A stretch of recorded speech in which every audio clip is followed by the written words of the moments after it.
الرحمن الرحیم نحمده ونصلی علی رسوله الکریم اما بعد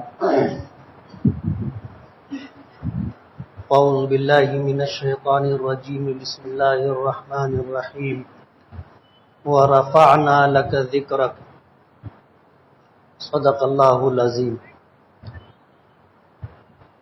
بزرگان محترم اور عزیز دوستو، ربیع الاول کا چاند نظر آ چکا ہے اور یہ مبارک مہینہ چاند کے دکھنے سے شروع ہو چکا ہے۔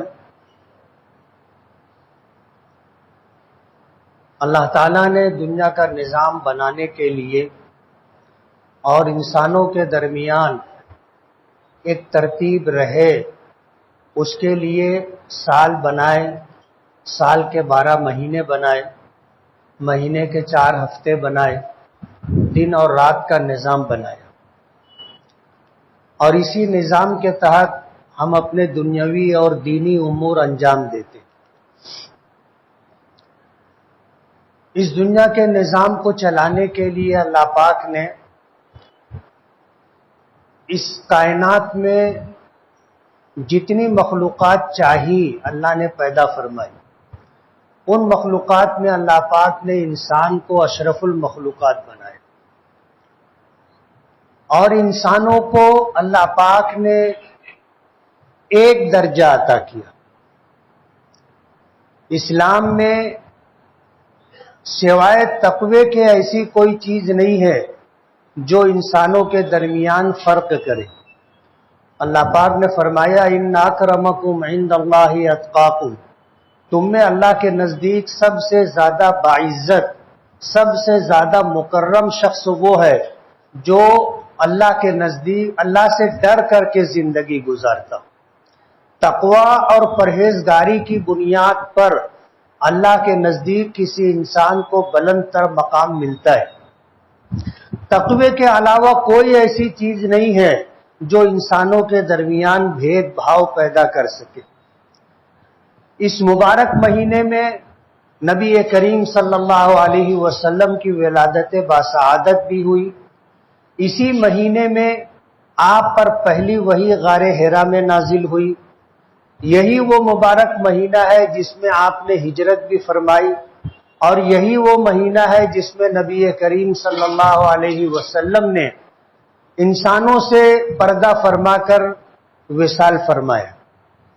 آپ کی زندگی سے وابستہ جو عظیم الشان واقعات ہیں وہ اسی ماہ مبارک میں پیش آئے۔ اللہ تعالیٰ نے اس مہینے کا نام رکھا ہے ربیع الاول، دنیا میں آنے والی پہلی بہار۔ ربیع کے معنی آتے ہیں موسم بہار کے، اور الاول سے آپ اندازہ کر سکتے ہیں کہ یہ دنیا میں آنے والی پہلی بہار ہے جس کے سامنے دنیا کی تمام بہاریں ہیچ اور نیچ ہیں۔ اسی مبارک مہینے میں آپ کی ولادت باسعادت ہوئی۔ آپ اندازہ کر سکتے ہیں کہ اللہ تعالیٰ نے اس مہینے کو اگر چنا ہے تو ضرور اس میں کوئی نہ کوئی بات ہوگی۔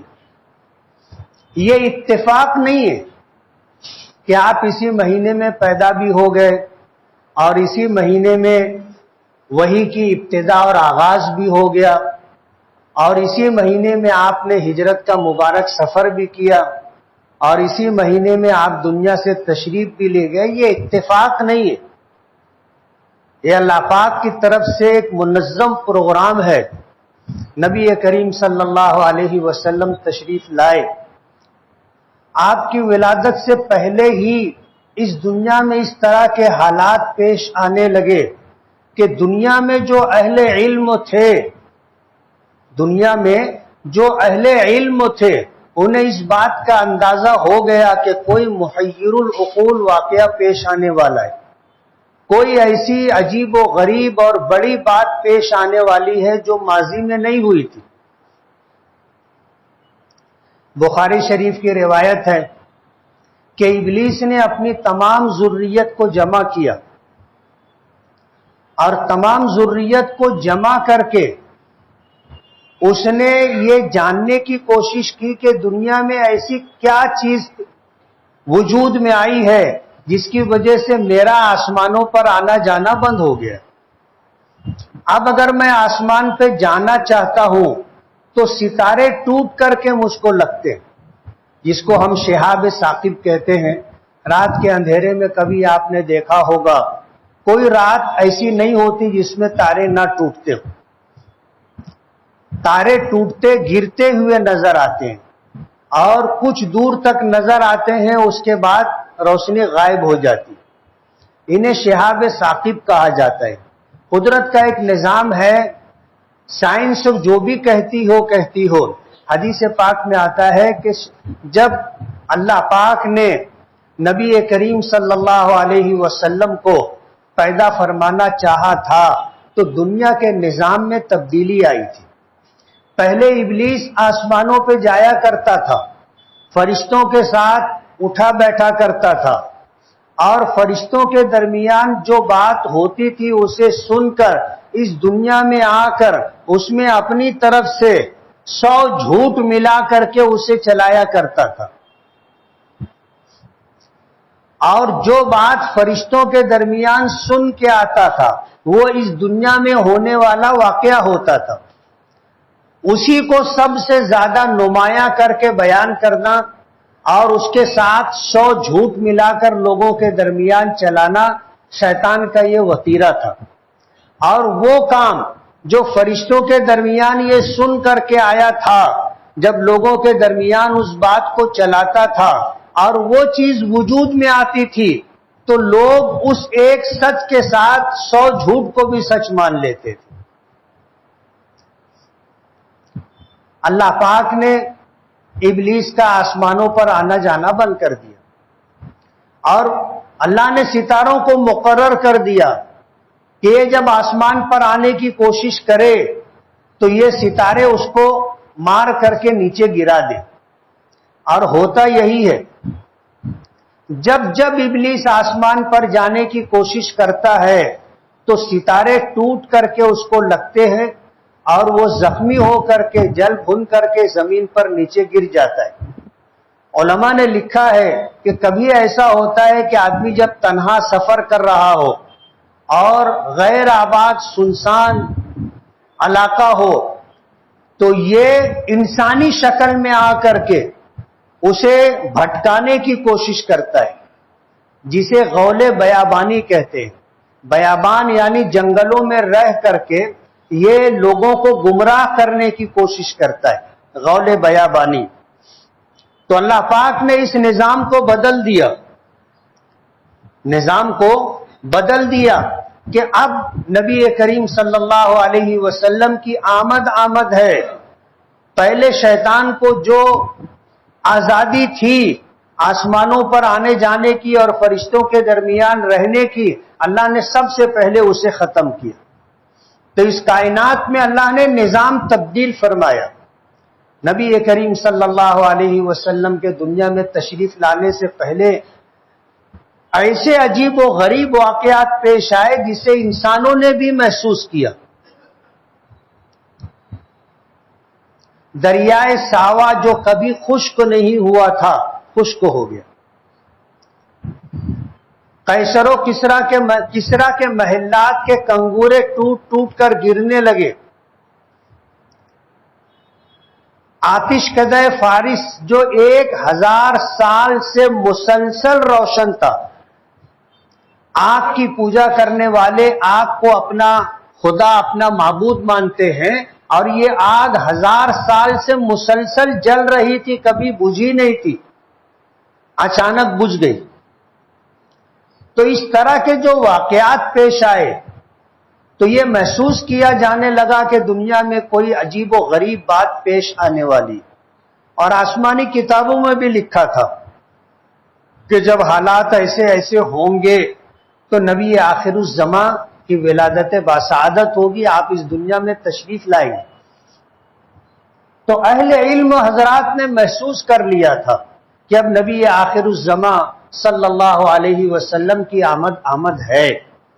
تو اسی مبارک مہینے میں آپ کی ولادت باسعادت ہوئی۔ واقعات آپ نے سنے ہیں۔ آپ کے والد حضرت عبداللہ عبد المطلب کے بیٹے تھے، اور اللہ نے عبد المطلب کو 10 بیٹے دیے تھے، 10 بیٹے، بیٹیاں بھی تھیں۔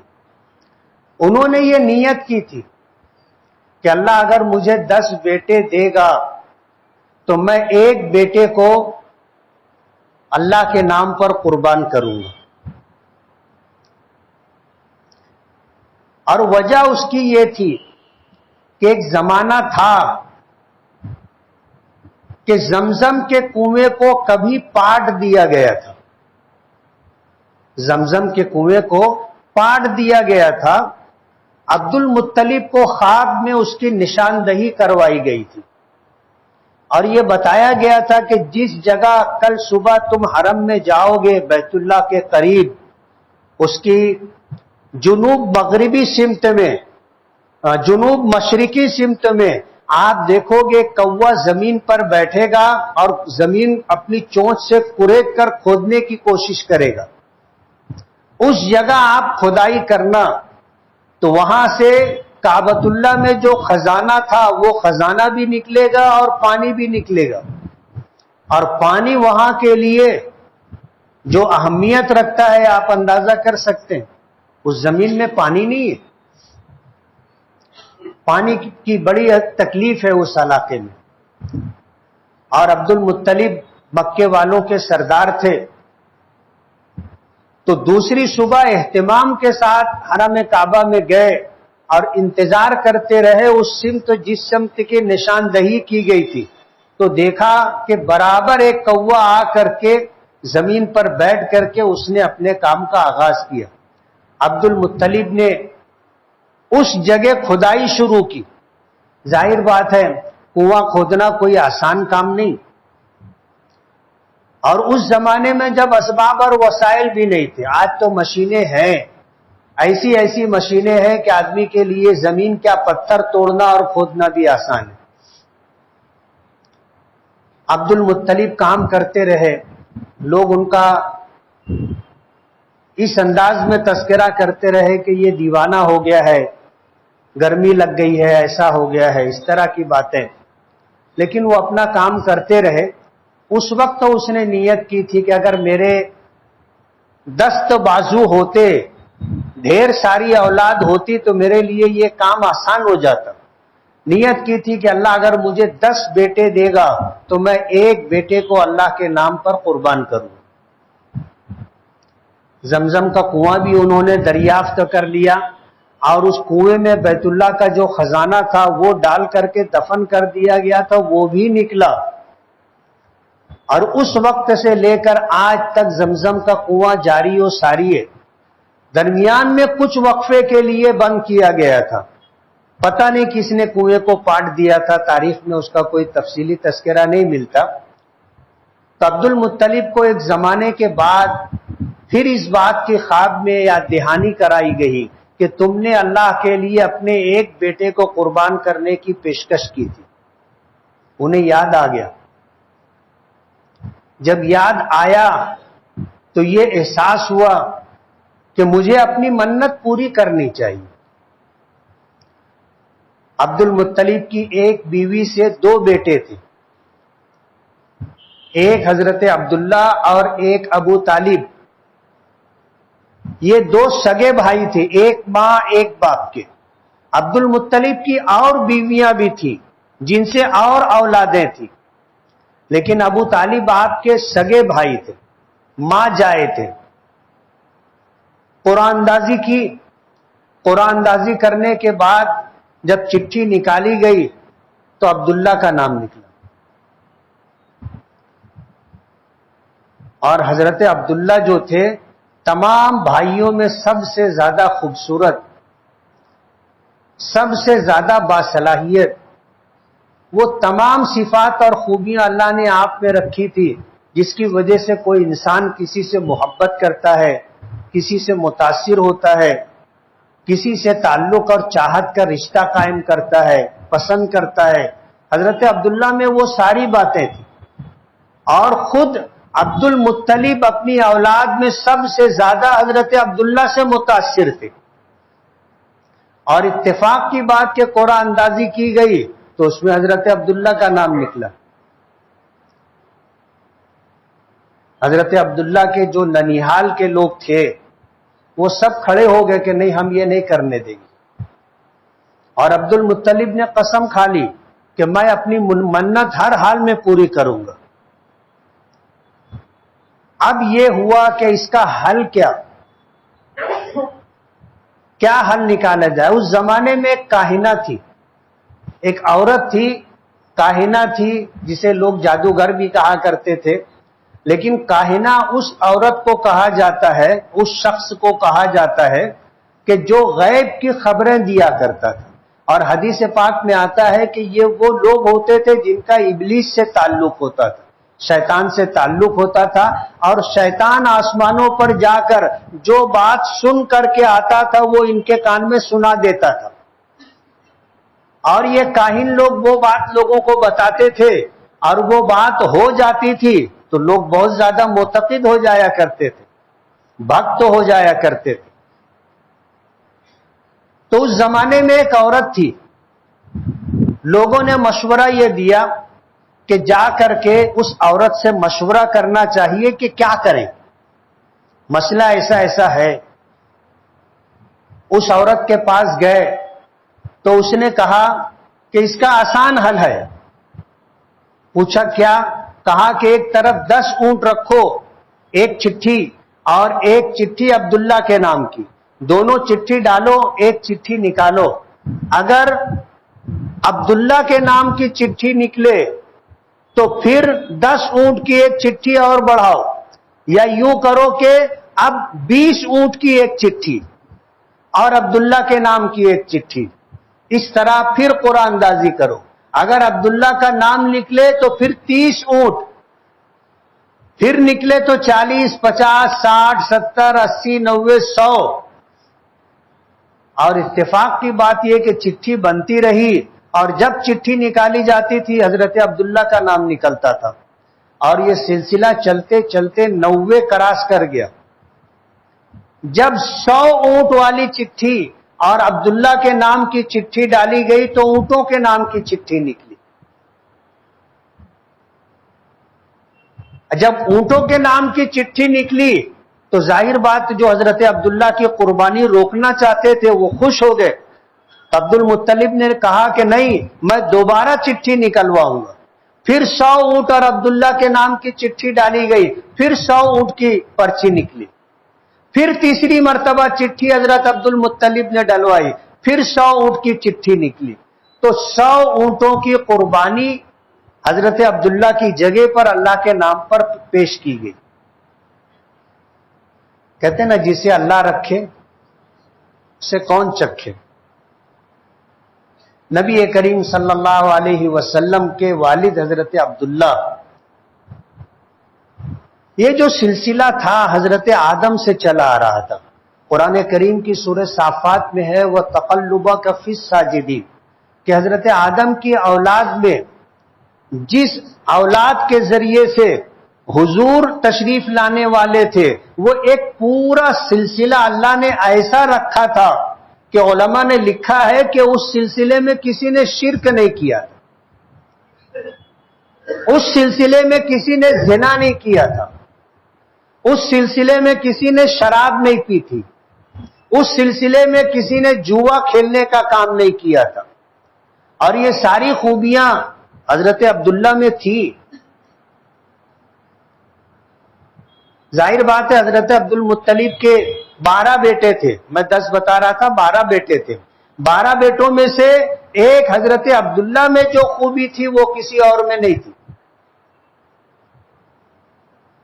قرآن کریم میں اسی کا تذکرہ ہے کہ یہ جو سلسلہ در سلسلہ چلتا رہا کہ حضور پاک صلی اللہ علیہ وسلم کا نطفہ مبارک حضرت آدم سے ان کی اولاد میں، پھر ان سے ان کی اولاد میں، پھر ان سے ان کی اولاد میں منتقل ہوتے ہوتے ہوتے حضرت عبداللہ تک آیا تھا۔ حضرت عبداللہ کے متعلق آتا ہے کہ ایسی خوبصورتی اللہ پاک نے عطا کی تھی کہ مکے کی عورتیں نکاح کی خواہش مند تھی۔ ایک مرتبہ ایسا ہوا کہ حضرت عبداللہ جا رہے تھے اور ایسا وقت تھا کہ دن ختم ہو رہا تھا، رات کی آمد تھی، شام کا وقت تھا۔ ایک کاہنہ عورت نے حضرت عبداللہ کو روکا اور روک کر نکاح کی پیشکش کی کہ میں آپ سے نکاح کرنا چاہتی ہوں۔ حضرت عبداللہ نے انکار کیا اور اس کا مسلسل اصرار رہا، لیکن حضرت عبداللہ نے انکار کر دیا اور وہاں سے آ گئے۔ اس کے بعد حضرت عبداللہ کا حضرت آمنہ رضی اللہ تعالی عنہا سے نکاح ہوا، اور نکاح ہونے کے بعد حضور پاک صلی اللہ علیہ وسلم اپنی والدہ محترمہ کے رحم میں آ گئے۔ اس کے بعد اتفاق سے حضرت عبداللہ اور اس کاہنہ کا پھر سامنا ہوا، تو اس کاہنہ نے دیکھا تو حضرت عبداللہ نے کہا کہ مجھے شادی نہیں کرنی ہے، میری شادی ہو چکی ہے۔ تو اس کاہنہ نے کہا کہ مجھے بھی اب شادی نہیں کرنی ہے۔ حضرت عبداللہ کو اچنبھا ہوا کہ یہ کیا بات ہے، تو کہا کہ جو نور تمہارے چہرے پر اور تمہاری پیشانی پر چمکتا تھا، اب وہ نور تمہارے چہرے پر نہیں ہے۔ حضور پاک صلی اللہ علیہ وسلم اپنی والدہ کے رحم مبارک میں تشریف لا چکے تھے۔ حضرت آمنہ فرماتی ہے کہ جس طرح عورتوں کو امید ہونے کے بعد تکلیف ہوتی ہے، وزن محسوس ہوتا ہے، مجھے کبھی بھی ایسی کوئی تکلیف نہیں ہوئی، محسوس ہی نہیں ہوتا تھا کہ میں حمل سے ہوں، اور کسی دیکھنے والے کو بھی پتہ نہیں چلتا تھا کہ میں امید سے ہوں۔ اللہ نے ایسی آسانیوں کا معاملہ فرمایا تھا۔ حضرت آمنہ کو بتا دیا گیا تھا آپ کی ولادت مبارکہ سے پہلے۔ حدیث پاک میں آتا ہے کہ حضرت آمنہ نے دیکھا کہ ان کے گود سے ایک نور نکلا، اور جس سے پوری دنیا روشن ہو گئی، اور اس روشنی میں سے حضرت آمنہ کو یہ خبر دی گئی کہ تمہارے یہاں ایک مبارک بچے کی پیدائش ہوگی، اس کا نام محمد رکھنا، اس کا نام محمد رکھنا۔ اور پھر حضور پاک صلی اللہ علیہ وسلم اس کائنات میں تشریف لائے، آپ کی ولادت مبارکہ ہوئی۔ آپ کے دادا عبد المطلب نے اپنی بہو حضرت آمنہ سے پوچھا کہ اس بچے کا کیا نام رکھا جائے، تو انہوں نے کہا کہ محمد۔ عبد المطلب کہنے لگے کہ کسی کہنے والے نے مجھے کہا ہے کہ اپنے پوتے کا نام محمد رکھنا۔ عبد المطلب سے کسی نے کہا تو کہنے لگے کہ کس نے کہا مجھے غیب سے آواز آئی، کوئی کہنے والا نظر نہیں آیا، لیکن مجھے مخاطب کر کے کہا گیا ہے کہ تمہارے یہاں ایک مبارک بچہ پیدا ہونے والا ہے، اس کا نام محمد رکھنا۔ عبد المطلب نے جب یہ نام رکھا تو اہل عرب نے پوچھا کہ عبد المطلب، پورے عرب میں کسی کا نام محمد نہیں، یہ نام کوئی رکھتا نہیں ہے، تم نے یہ نام کیسے رکھا؟ تو کہا کہ مجھے کسی بتانے والے نے بتایا ہے کہ اپنے پوتے کا نام محمد رکھنا۔ محمد کے معنی آتے ہیں جس کی خوب تعریف و توصیف کی گئی، اور جس کی خوب تعریف و توصیف کی جاتی رہے قیامت تک۔ تو پہلا نام تھا اس کائنات انسانی میں محمد، جو نبی کریم صلی اللہ علیہ وسلم کا نام رکھا گیا تھا۔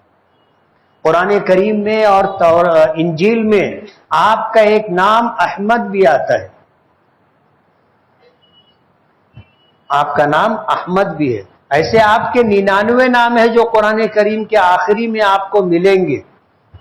بعض مطبوعہ قرآن پاک کی جو جلد ہوتی ہے اس کے آخر میں ایک طرف شروع میں اللہ پاک کے 99 نام اور آخر میں حضور پاک صلی اللہ علیہ وسلم کے 99 نام۔ جن کے نام زیادہ ہوتے ہیں ان کی خوبیاں زیادہ ہونے کی وجہ سے نام زیادہ ہوتے ہیں۔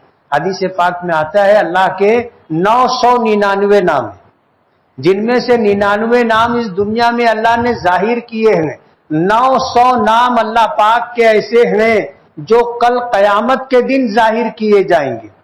حضور پاک صلی اللہ علیہ وسلم فرماتے ہیں کہ جب میدان محشر میں اللہ ساری انسانیت کو جمع کرے گا اور اللہ پاک اتنے غضبناک ہوں گے کہ حساب و کتاب شروع کروانے کی سفارش کرنے کی کسی میں ہمت نہیں ہوگی۔ لوگ حضرت آدم کے پاس، حضرت نوح کے پاس، حضرت ابراہیم کے پاس، حضرت موسیٰ کے پاس، حضرت عیسیٰ کے پاس، یہ سلسلہ چلتے ہوئے لوگ میرے پاس آئیں گے۔ ہر نبی کہے گا نفسی نفسی، یعنی